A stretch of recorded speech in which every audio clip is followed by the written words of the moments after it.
All right, well, to start out this chapter, we're going to be looking at lesson on functions. We're going to look at the difference between a relation and a function.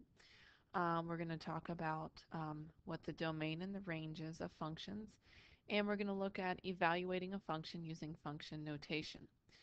So the first thing let's do is talk about what a relation is versus what a function is. A relation is a mapping or a pairing of input and output values. So, you might take a number 2, plug it into an equation and get 3 out. But when you plug 6 into the same equation, you might get 12 out. So whatever you are plugging in is your input, and then whatever answer you get is your output. Now, any pairing of those numbers is a relation. Um, in order for that relation to be classified as a function, what has to happen is you cannot get the same input cannot get you to two different outputs. Okay? You can't plug 2 in and get 4 one time and then get 6 the next time without changing the function. So you got to make sure everything is a relation.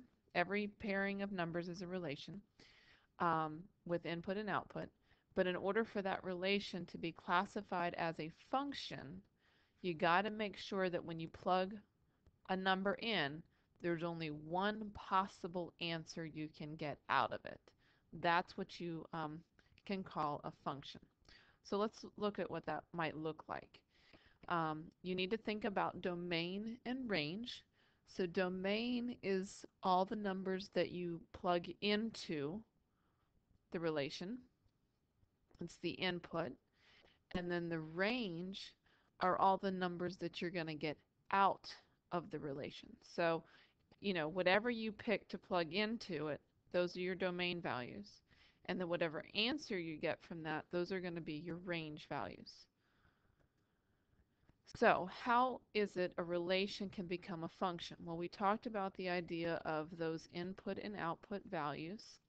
And so if you look at this, the x's are all your inputs. So here we have some pairing of numbers, and these are all of our inputs. So when you plug in 6, you get -1. When you plug in -2, you get -3. When you plug in 1, you get 8, and when you plug in -2, you get 5. So just the fact that we're pairing the numbers together, that makes this a relation. Okay?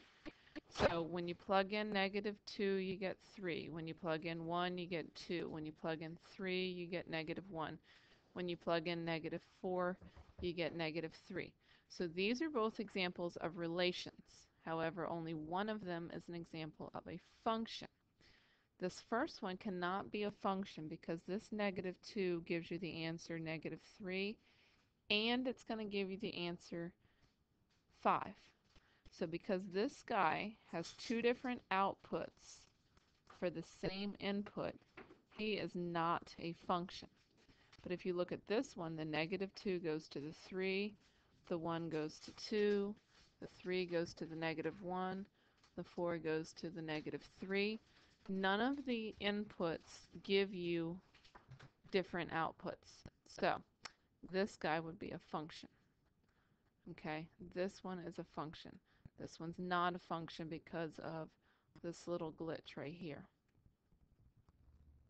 Okay, your domain or your input numbers repeat, so you are not a function.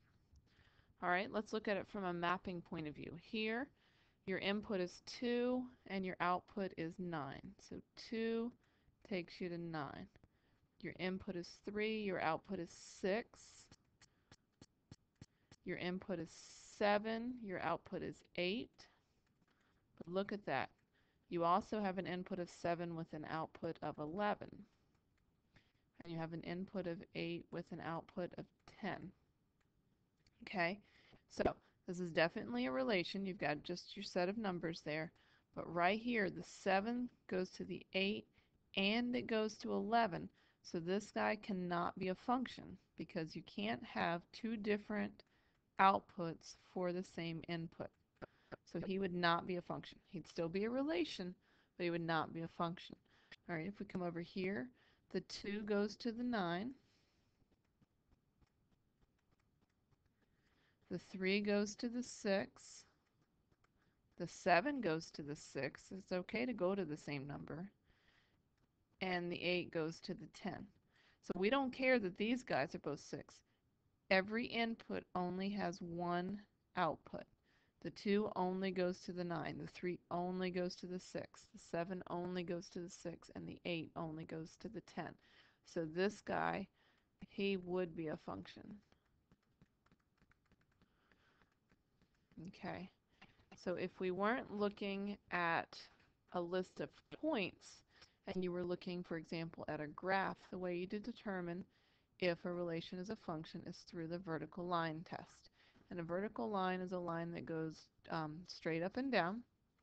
And so what we're going to do is we're going to start at our graph and we're just going to guide this vertical line through our graph. And if at any point our vertical line intersects the graph in more than one location, we're going to stop. So far we're okay, so far we're okay, everything's good, and then bam, right there, you'll notice that we intersect the graph here and we intersect the graph there.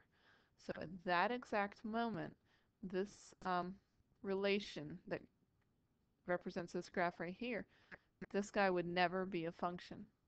All right, let's see if the other one does. If you go through this process, everything's good, everything's good, everything's good, everything's good. So this guy would be a function because you can make it through the entire graph and only hit the graph one time on a vertical line. So this one is a function, this one is not a function. All right, so we looked at it from a set of points, we looked at it from a table, we looked at it from a mapping, we looked at it from a graph. So that's how you can determine whether or not something is a function. Here, you could run the vertical line test, so you can tell right off the bat that the first one is a function, the second one's not going to be a function. But if you're working from an equation and you don't have that graph in front of you, then just come up with a table of values, solve it for y. If you solve this one for y, what's going to happen is you're going to get y equals 16, and we're going to subtract the x squared over.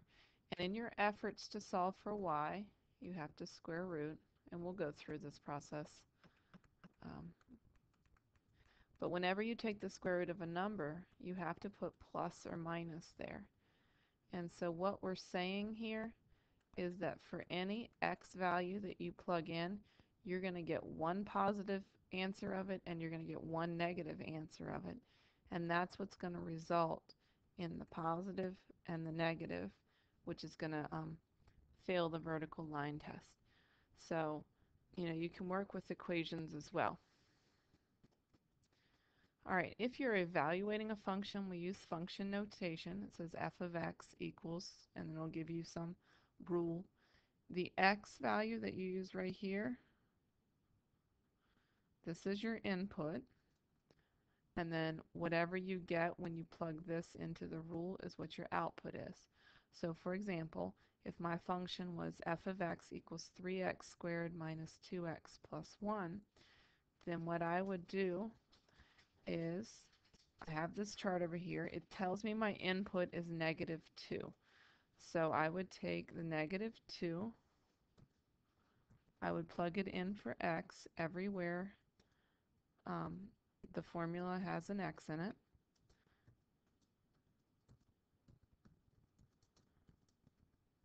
Okay, and you can use your calculator to do this. So that's going to give me 12 plus 4 plus 1, which is going to give me 17. So my input in this case is negative 2, but my output would be 17. Okay, and then you could do that again with the negative 1. So instead of plugging in -2 into that, we're going to plug in -1. So we have 3, -1, and we're going to square that, minus 2 times -1 plus 1, and that's going to give me 3 plus 2 plus 1, so that's going to give me 6. So then I would have an input of -1 and an output of 6. You could do the same thing with a 0. I'm not going to show all my work for that one. That's just going to give me 1. And then we could do the same thing with +3, and that's going to give me 3 squared is 9, times 3 is 27, minus 6 plus 1 is going to give me 22. Okay, so in this case, your input would be -2, 1, 0, and 3. Your output's going to be 17, 6, 1, and 22. Domain and range is the same way. Your domain is your x values, so that's the -2, the -1, the 0, and the 3. And the output would be the range, the y values, which would be 17, 6, 1, and 22. Now, that is specific to this. Now, this function, if I were to graph it, you can actually plug any number into that function. There's no restrictions on a quadratic function. And we'll talk about domain and range of particular types of parent functions later on in the chapter. All right, so that's just an introduction into functions. So let's see how you do with this lesson. Go ahead and stop this video and go and work on the classwork that I've assigned to go along with this lesson.